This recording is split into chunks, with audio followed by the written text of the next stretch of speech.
All right, good peoples. Bruce with Targeted Wealth Creation back at you Friday after the markets. All right, well, we had a small bounce, but we were also lower. And I'm thinking in the next couple weeks we bottom here in March. Remember, we can bounce, uh, but we should bottom. I'm guessing the week of March 24, but we shall see. All right. So what this is all about is I'm comparing the weekly payers, and I want to ask you guys if you also want to see some monthlies in here because I think it's more about a lot of choice.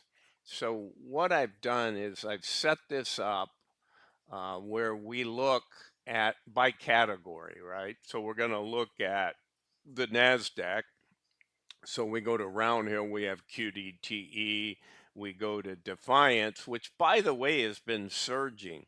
When I've looked at all the data, um, they're winning more than they're losing on a weekly basis. And then the week is made up of days, right? So I typically have been looking at 3 month, 6 month, and 12 month. I've now added a category of 1 month, and we'll see those out here in these summaries on the bottom. But right now, I'm just going to take you through the week, Monday through Friday, 3/3 to 3/7, and compare these weekly paying funds because YIEDLMAX is now paying. I can't go out and look at YIEDLMAX for QDTY and SDTY and the brand new RDTY because they don't really have any history. So hence, that's why I'm looking at it weekly. But in all honesty, as I have my database out there, I want to look at other alternatives just because they pay monthly. If you had the best fund in the world and it outpaid and had the best NAV and it happened to pay monthly, then I would still buy that fund. I know there's euphoria and a high associated with getting paid. We all get that. And so weeklies are better given all other things, but I think you always have to look at just what is the best situation for yourself. It's just like high yield. I always say look at total return, because if I got a 90% yield but I got a 88% NAV decline, what did I really get? I got a 2% yield. I could put it in T-bills and get 4 or 5%, although rates are coming down right now. Right. But I mean, so you always have to consider a whole lot of things. So let's go through this. This is the previous week added for reference point. So as we look at the days, we'll start here at 3/3. So here is your NASDAQ index, 2425.58. QDTE was 37. So it was down 2.14 on Monday. QQQY was down 1.57, and QDTY was down 4.04, right? These are the closes from the previous day. Um, I know these colors aren't the greatest, when you have a table format, you get a dark line, a light line, and it shows up great on the dark. So and right now I have conditional formatting. So if it's negative, it shows it in red. So I'm going to fix that. I fixed it in some other spots. So I get that this one's harder to see. And it's all about when you're doing videos, I want you guys to be able to see this. So give me feedback in general about which monthly payers, and clearly there's some out there of the bigger firms. They may not yield as much, they may not have as much total return, but I think they're worth looking at than just the weeklies. All right, so that day is QQQY is the winner because it went down the least, right? We want to try to look at something. When we get paid, we have a yield. Then I come over here in the second column.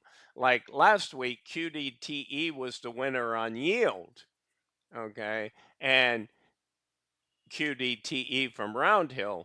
But on the dailies for the week, let's see, I had 5.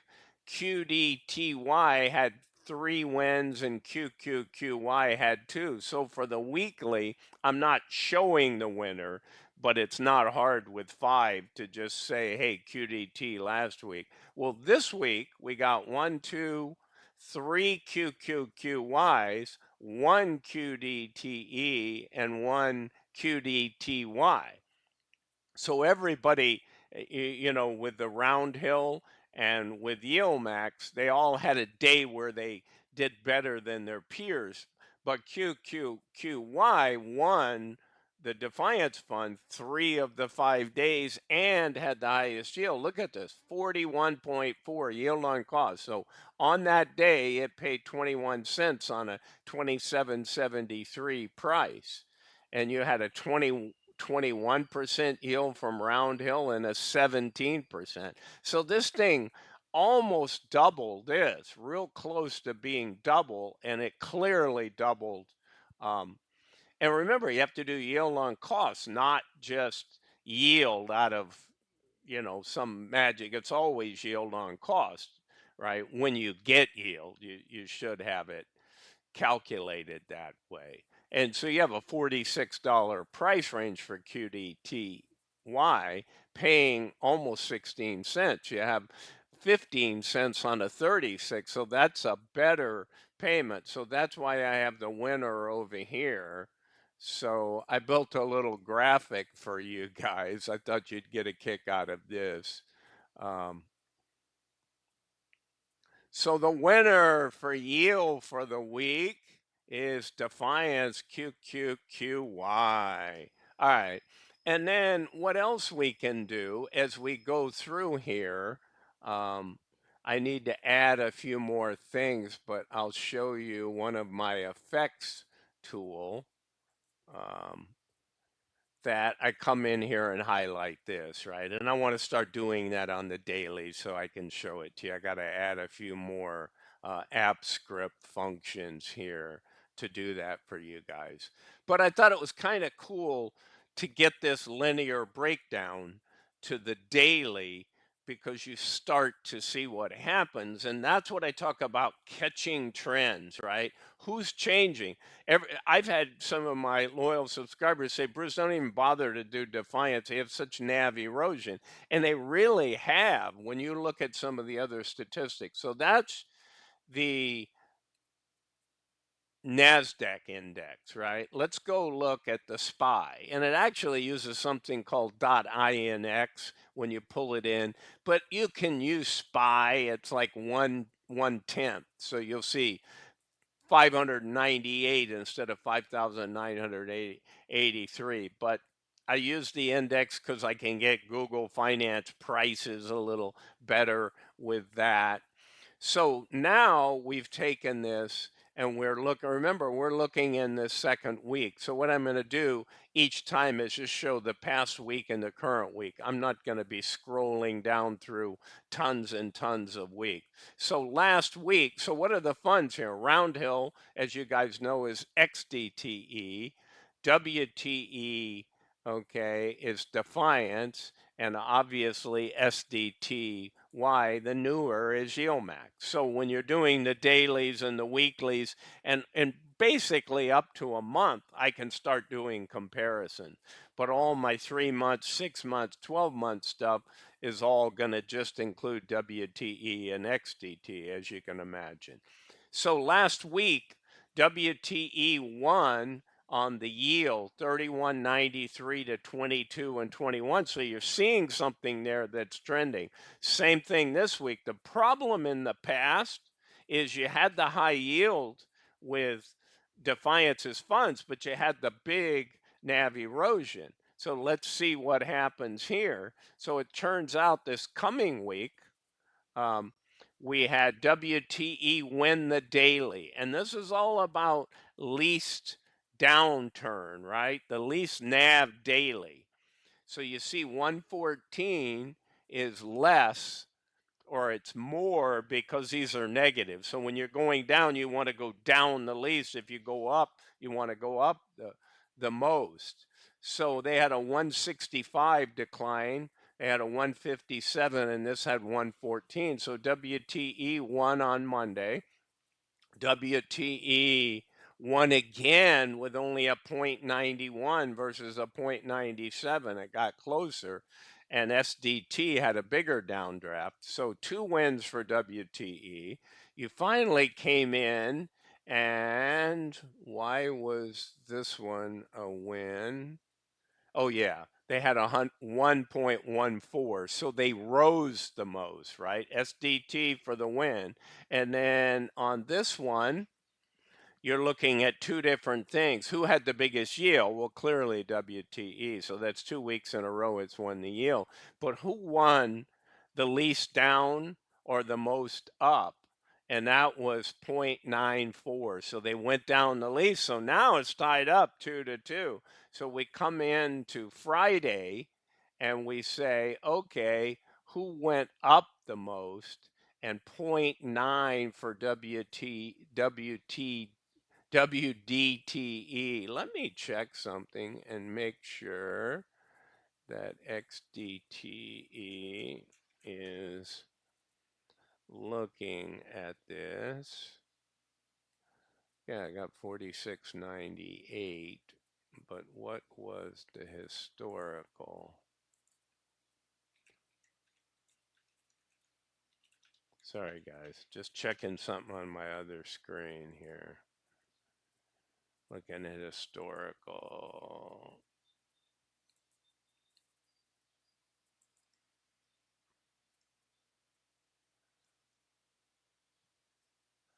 This should be 46.75.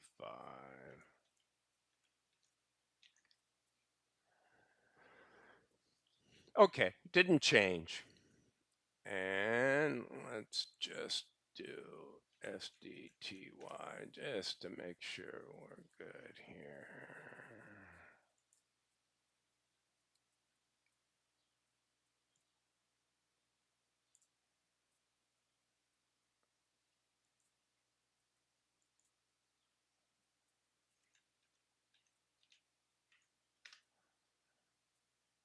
Yep, okay, we're good. We're good with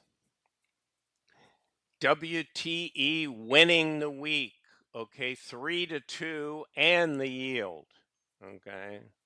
So I would do, as soon as I poured over all of my buttons and all that stuff, we'll put a trophy over here for WTE. All right, so we got Nasdaq, we got SPY. Let's go look at the Russell 2000, also known as the rut when you're going out and looking for the index numbers. All right, so last week, the Defiance Fund, IWM. Oh, and by the way, Ruddy, I think, has launched. It's had maybe 1 day of trading, but the whole point is it doesn't have anything that we can really analyze at this point. I'm not even seeing the trading, so maybe it hit. Oh, there it is. Yeah, March 6th.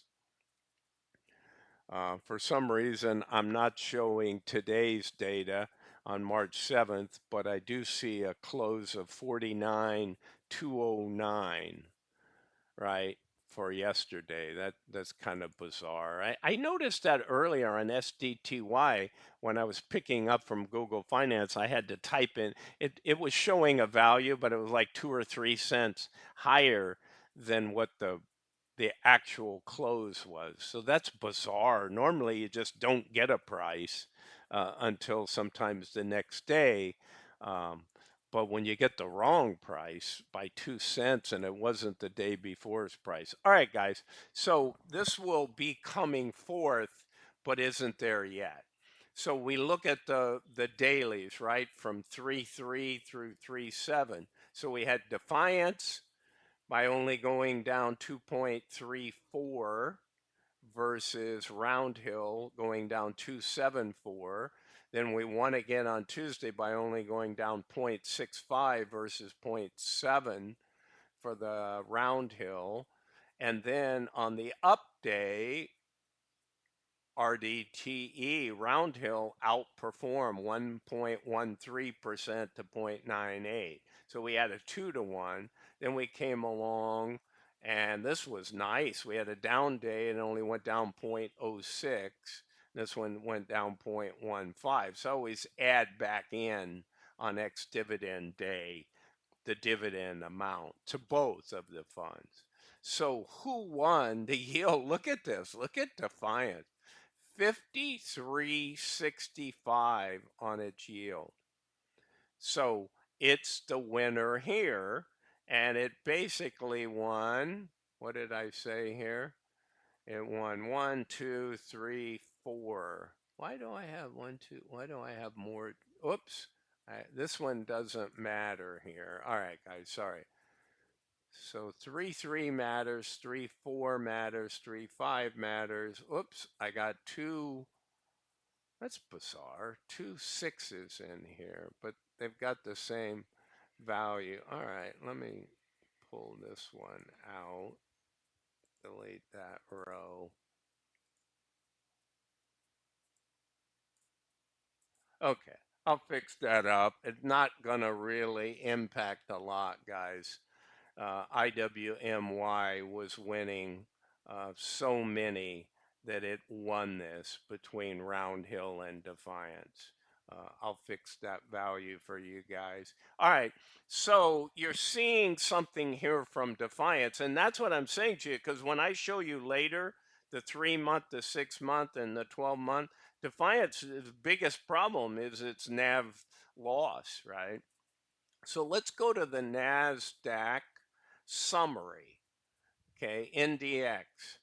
So here's what I mean by this price. I had to actually, when I put this in and then I look at the real price, it's not pulling it exactly. Let's do NQDTY.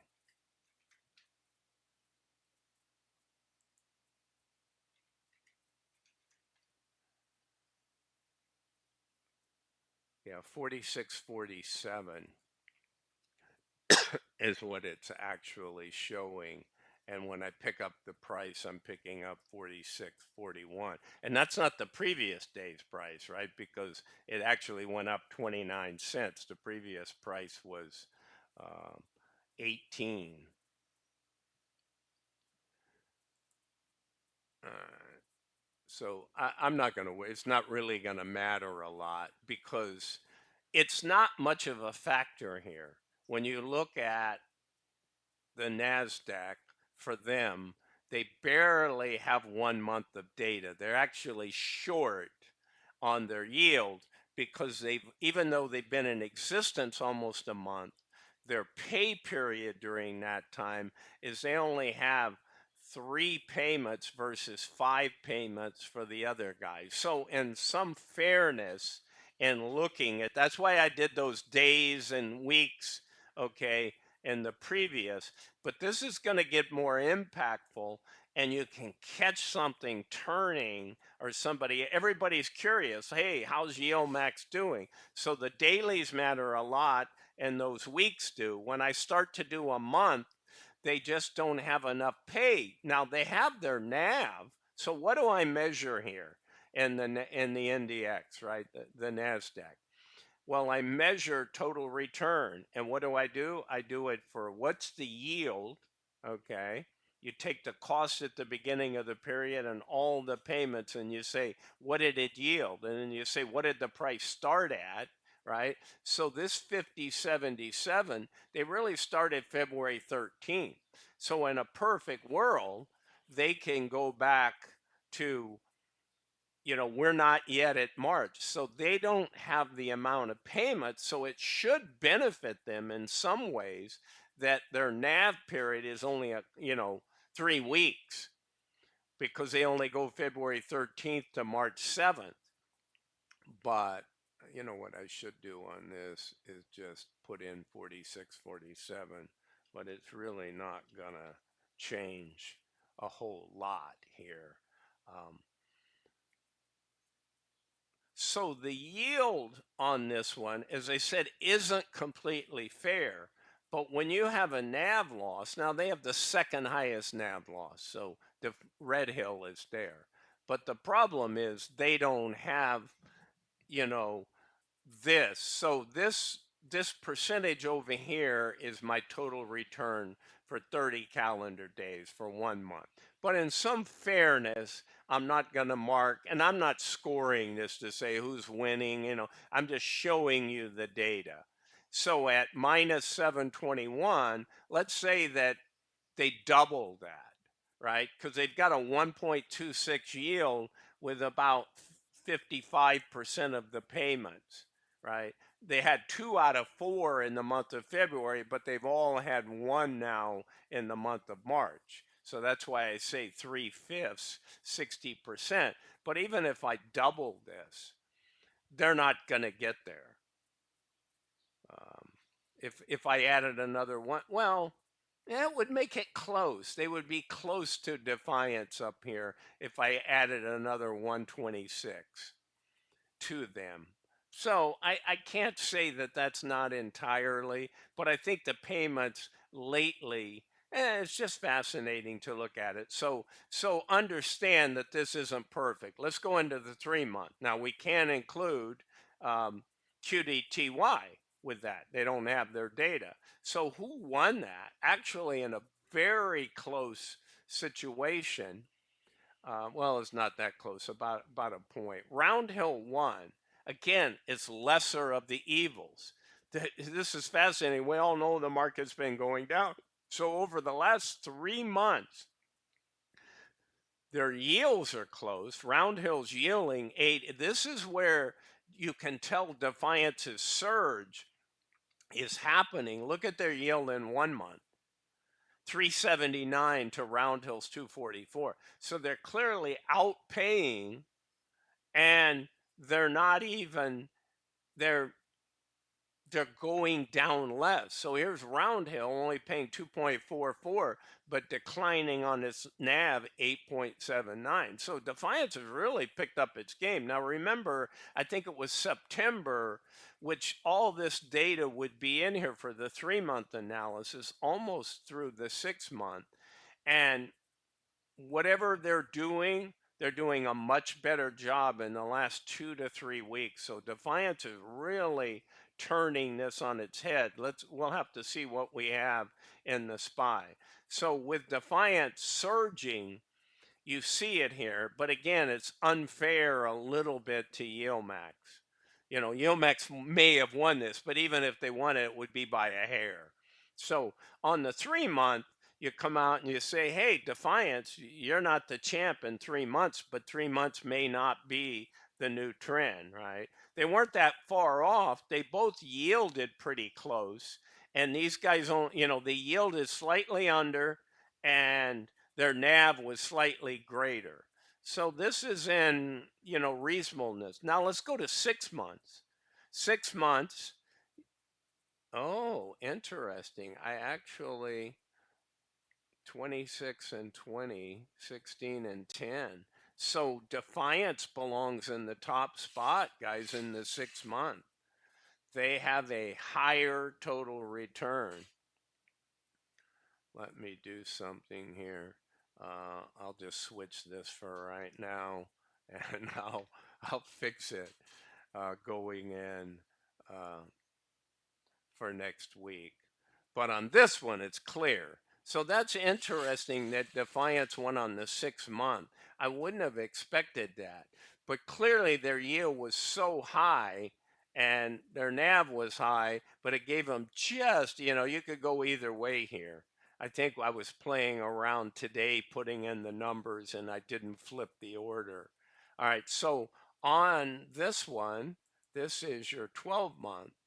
You can tell I was copying and pasting and didn't missed a couple things. So on your 12 month, it's not even close. And this is where Defiance was wickedly awful.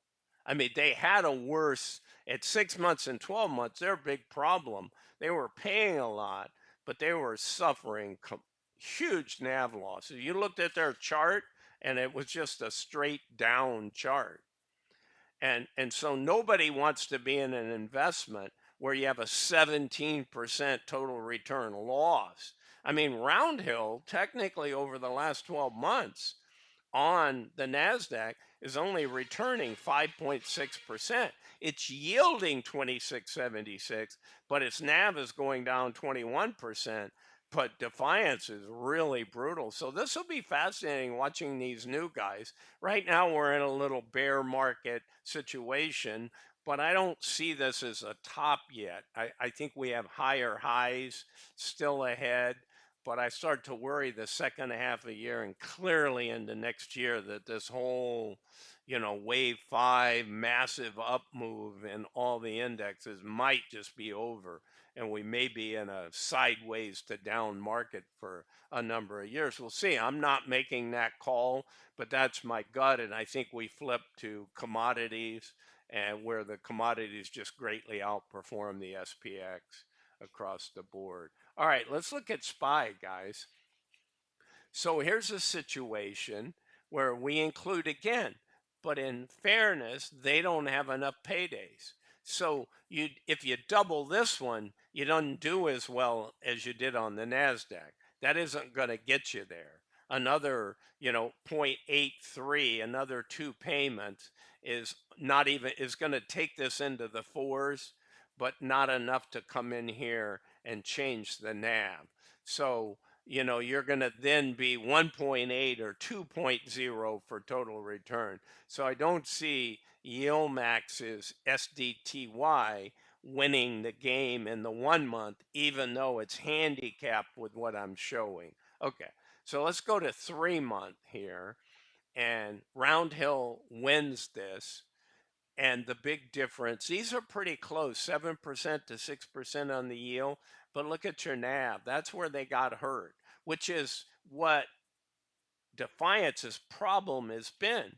But you're seeing this 1 week, 3 week, 4 or 5 week surge by Defiance. And this is something to be dealt with. And then you're seeing this, decent behavior out of YIEDLMAX. Let's see how it all sorts out.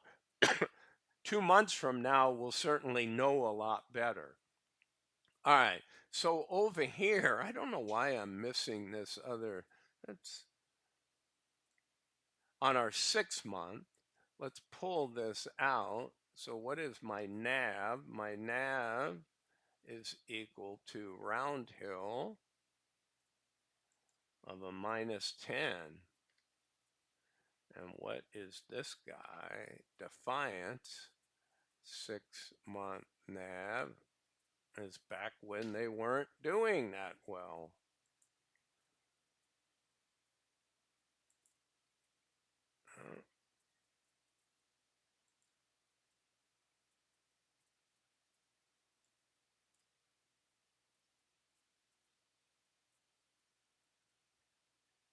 Yeah, 12.78 to 4.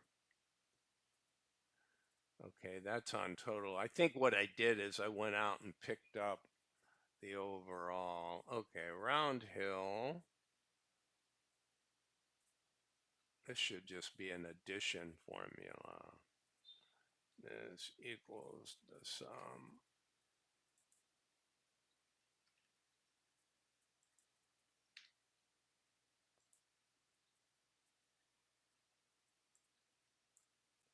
Okay, let me pick up. So yield on Roundhill for 6 months.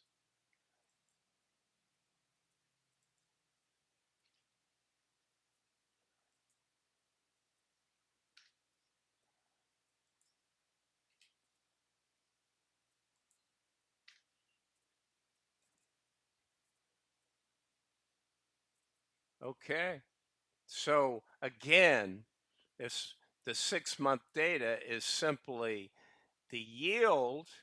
They're beating them handily. Defiance is doing the yield, but this is what they're known for.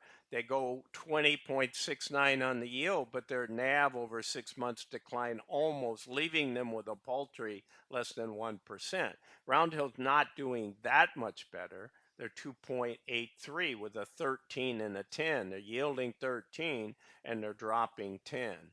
Now here, I just picked up the values right from my category of 12-month total return. Normally, I like to show the yield and the NAV and add them together, which is exactly what this is doing, right? But I just picked them up. I can add the yield for the 12. Oops. These are pretty close. This is fascinating on the yield. And this guy is equal to this one. Look at that. 23 to 24. So what does that tell you? You've got a 16-point difference here, and you only have one. So that means their NAV is going to be about 15% worse when you look at the 12-month NAV. Yeah, there it is. Roundhill's losing 10%, and these guys are losing 29%. Okay, guys, that helps with that. We got the Russell. So it's important that time frames matter. But when things start to shift in the market, it's like sector rotation. All of a sudden, the Russell's outperforming the triple Qs or the Nasdaq NDX, and maybe that wasn't happening for 9 months, and you get so used to the Nasdaq outperforming. You want to know that first week or two, these percentages on the Russell are better, right? And that's what you want to pick up on, so you can shift and start to alter your portfolio. Anybody thinks that you can just set something and leave it. Yeah, you can do that in T-bills, but if you tried to go through and say, what kind of return am I going to get on T-bills? Is it 5% because interest rates are high? Maybe it's going to go to double digits. I believe in 5 years we're going to see double digit inflation. The main reason being our debt. I mean, I'm hoping that the administration could balance the budget, but no political group's ever done it. We need it severely, guys. The US's debt is mounting and the interest on that debt. So they don't really want high rates. But the reality is high rates are coming based on all the money they've printed and spent. Okay, so last category, Russell. Well, in the Russell, RDTY from YIEDLMAX just launched yesterday on the 6th. So we'll be able to look at this next week on their daily and see how they performed against them. But it's going to be a while before they reach the 1 month. But while I have you, let's take a look at this. And the other problem is even Roundhill doesn't have the data. They have the data. They're a couple days short of the 6 month category, but I just used what we had. They had enough payments. It just technically, you're 3 or 4 days short of measuring their NAV correctly, right? They don't go back far enough. So it's not even applicable at the 12-month mark. All right, so let's go look at the 1 month. So Defiance have been winning this game at the weekly rate and the daily rate versus Roundhill for the most part. So you're looking at total return. Here's Defiance winning at the 1 month level. Neither one did good. We all know the market's been trending down, but they went down less than 5%, and these guys went down less than 8%. Look at the yield. They out yielded, not quite 2 to 1, but about 1.75 to 1, or 0.75 more than these guys, not quite a double. And then you look at the NAV. Roundhill went down. When's the last time you think of Roundhill having the worst NAV? Well, you're seeing it versus Defiance. It'd be nice to have RDTY in here. And then I should be going out and looking at some of these bigger funds that don't have the total return. So guys, shoot me in comments what funds you want me to add in here, even though they're not weekly payers, because this area I can go and compare much easier. On the weeklies, it's kind of fun to go in and see who's doing better daily and who did better on the week. But on these monthlies and 6 months and 3 months and picking up the trends, I can use anybody. All right, so looking at the rut, so Defiance wins. I'm coding it in yellow. Here it's not fair, right? Because Roundhill doesn't have the data. So Roundhill won the 6 month, but the trend over 1 month and 3 months is pretty significant. So you got a 4 to a 7, you got a -5 to a -10. I mean, nobody is winning this game. The yields, you'd expect 1 month. This 3 month, you multiply that times 40. So this Defiance is yielding like 44%, but its NAV is also going down 48%. Well, 4 times 4, right? 64%, 48. So this thing is like a 20% negative. Now, in reality, it doesn't happen that way because all of a sudden we go to 6 month and we're getting a 338, and Defiance is just barely losing, just barely in the negative, having a fabulous yield, 2 to 1 yield, right? But the old NAV problem. um, I did show Defiance's data. It's just not competitive, so I didn't mark the best or winner or whatever you want to call it.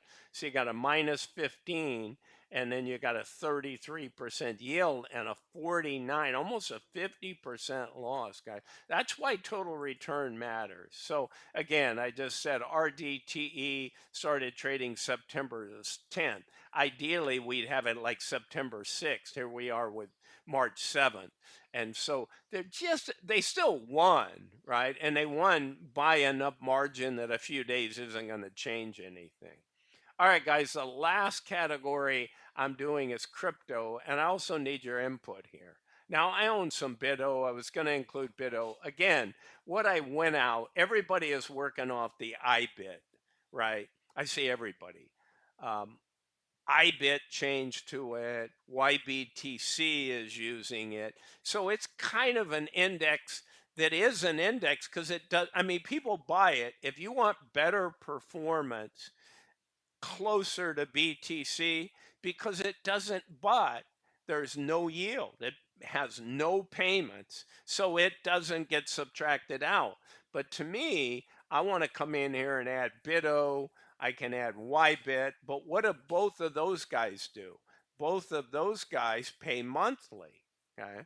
So when I start looking at yield, who won?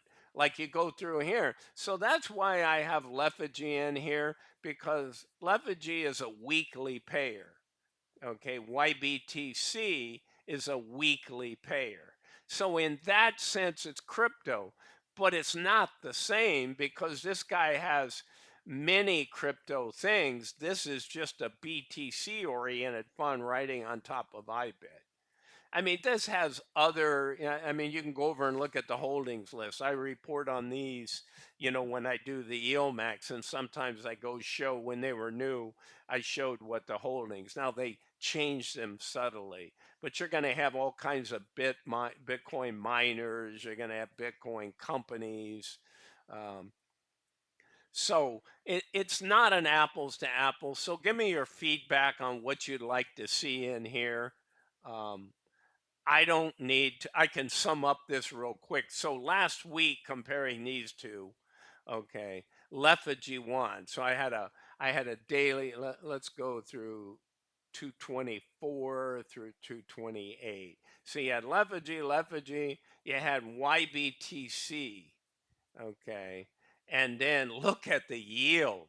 It's not going to be close. This almost isn't a fair comparison because they're writing all of these options on top of multiple companies that they own in the portfolio. These guys can only do it on IBIT. So I don't see it as apples to apples, but I thought I'd show it to you. Um, so down here, let's look at this week. We started on 3-3. We have YBTC, okay, and I think one, two, oh, right here, 1, 2, 3, 4, 4 to 2, but this is the next day. This is Monday of next week. It's not relevant. So we have a winner this week. We changed, right? So YBTC had 4 of the 5 dailies where it went down the least. And that's what happens to high flyers, high yield guys when you get a pullback in in BTC in particular, they get hit. I mean, the euphoria, I was telling people, I was doing videos, oh, I'm not buying any of that garbage. I'm in leveraging, I'm up 100% and I'm yielding at, 150% annualized rate. It was true data, but it was 4 or 5 days old and you were in the midst of the run up to 108. I've been there. I've been in Misty when I bought it under 21, and all of a sudden the first month it was up to 45 and it was paying $4 a month, and I had a couple, then a $3 payment. I was like, I got $7 back on my $20.50 ish purchase. Right, so I got 7/20ths of my money back, and I doubled the underlying. Oh, I'm going to project that out for 10 years. So I'm going to be a multi millionaire now. My millions are going to turn into 10 or 20 million. Well, guys, it doesn't work that way. The minute something, that's what you call overbought to the max, right? So I think most of you know that, but it scares me when newbies get in and they get in, these things and they're Misty to the moon and, crypto to $1 million. And all I want to do is, I'm buying Misty at 45. And when it goes to 20, I'm using margin, house loans, and, I got to sell everything because that's what margin calls do. They pull the rug out from under you, whether you want to or not. You got to sell to pay the margin. All right, guys, I don't need to rant on that. Let me know what you think. I want to do more of this. I want to do more of the comparisons down here with other funds. There are some, I mean, I can go find them, but I'm always just curious of what you guys like because at the end of the day, it's about the audience, right? It doesn't matter what I like, it matters what you guys like. All right, guys, again, this is long enough. This is Bruce from Targeted Wealth Creation, not a financial advisor. Have a great one, guys. Bye for now.